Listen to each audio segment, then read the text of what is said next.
What's up guys, my name is Gareth Emery and welcome to Make It Happen episode 2, how to make it in the music industry. On today's show, what to do if you have hearing loss, how to actually finish a track you have started, and my personal favourite, drugs and alcohol.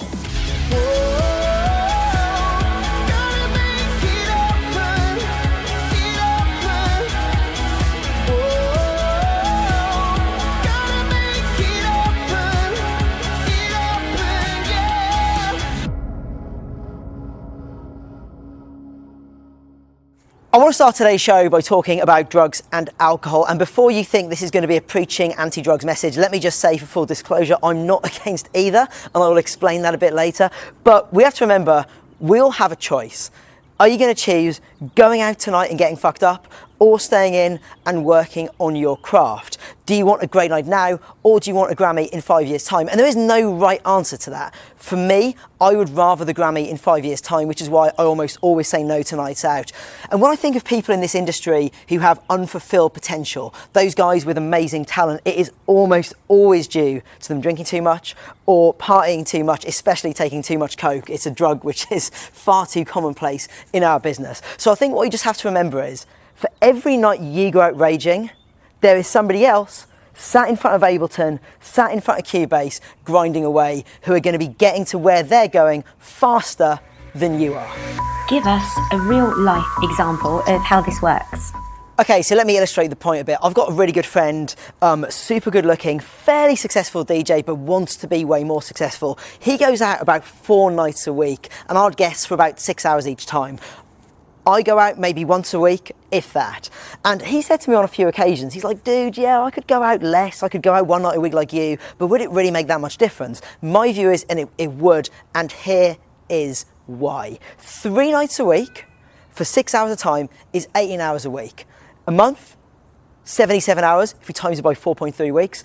A year, 1,000 hours. Let's times it by 5 years, 5,000 hours.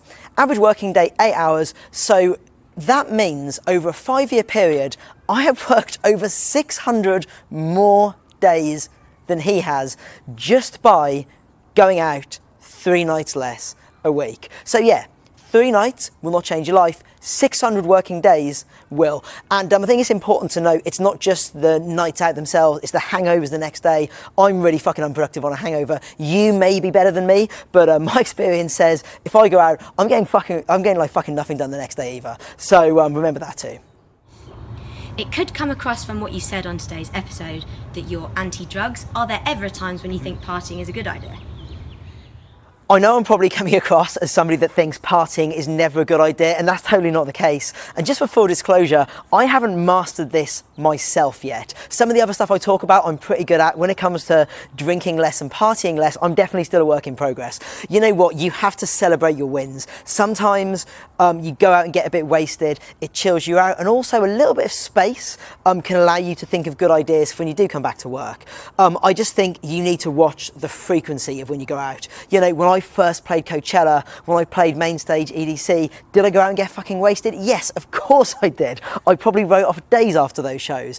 However, when I was working, making music in my bedroom for the 5 years before I got a record deal, I wasn't going out. Why? Because I wanted to play Coachella and I wanted to play EDC. So do it now and again. Celebrate when you have something to celebrate, but don't celebrate for no reason all the fucking time.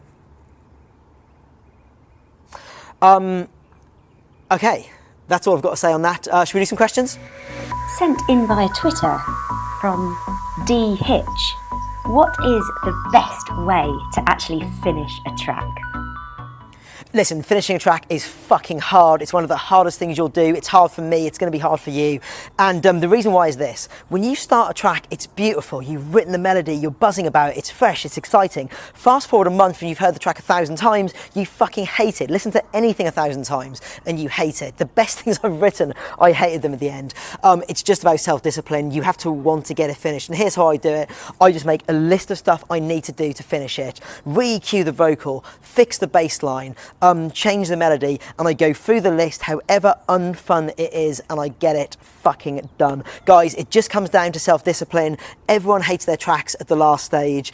That's what you have to deal with. You have to want to get it finished, make a task list, do the things on the list, you'll get it done. Sent in on Twitter from V Criterion. I've had a problem with my ears. Should I continue my dream of being a professional DJ? It's hard for me to comment. I don't know what the problem with your ears is. And that would probably lead to what my kind of answer is, but let me just talk around the topic a little bit. Look, hearing damage or hearing loss is definitely not an impediment to success. I know loads of DJ producers that have some sort of hearing damage or hearing loss. I mean, look at Beethoven, right? Beethoven was 60% deaf, I believe, and completely deaf.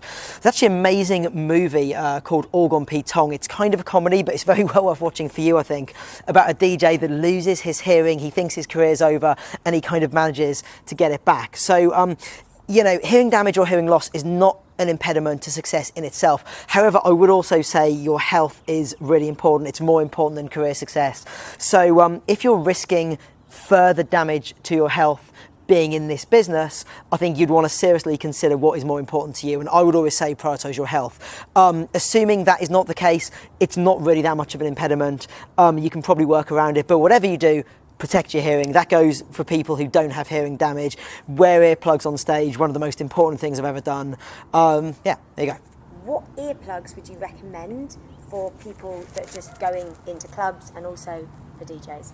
Custom molded earplugs, the ones I use are called ER15s. You can also get ER25s, which are a much higher level of protection, cost you $150, $200, the best investment you will make in your life. Another great option, in-ear monitors, which I also use. They're a little bit more expensive if you get custom molded ones, but they literally isolate like 40 decibels.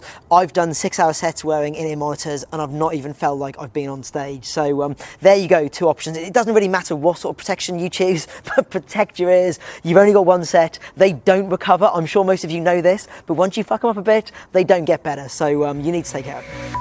From Perpetuum via Twitter again. I'm 14 and I want to be successful. What marketing do I need to do to succeed? Before you even ask me that question, I'm assuming your music is amazing. If it's not amazing, stop thinking about the marketing, start thinking about the music. I'm going to talk about this in more detail on a future episode, but it is such a common mistake. People move to the marketing side before the music side is right. And I know why that is. All we hear is, you've got to be on Snapchat, you've got to be on Instagram, Facebook, Twitter, even new stuff like Musical.ly. We always hear about how important this stuff is. But if you're a C player in the studio, however good your marketing is, you're not going to become an A player. So focus on the studio, become an A player, then start thinking about the marketing. Send me some of your music, promos@garethhenry.com, and if I think you're an A player in the studio, then I'll give you all the free marketing advice in the world. But I imagine you've probably got a little way to go in the studio. Most people do. If there was one app that you could advise every single wannabe and actual DJ and producer out there to use today, what would it be and why? The one app I would recommend today would be Snapchat, simply because it is newer and there's a much bigger opportunity to build a base on there before every man and his dog is on there. Everybody is on Facebook, everybody is on Twitter, everybody is on Instagram. These places are overpopulated and there's a lot of competition to get your voice heard. Snapchat is way newer and I think it's not really going to hit critical mass for like a year, maybe 2 years, but it is going to be fucking massive. So I just think now is a great opportunity to get on Snapchat, to land grab before everybody else is on there, especially if you're doing something interesting or doing something unique. That's why you see me on it probably more than other social networks right now. So I'm going to recap what I talked about at the start. Remember, when you go out, some other dude or some other girl is in the studio slaving away and they will get there before you do. Point number 2, the maths of raging. 3 nights out a week over a 5-year period equals over 600 studio days lost that you'll never have. Point number 3, celebrate your wins, but not just an average Tuesday. This has been Make It Happen, episode 2. Send me your questions, #Make It Happen. My name is Gareth Henry. Much love.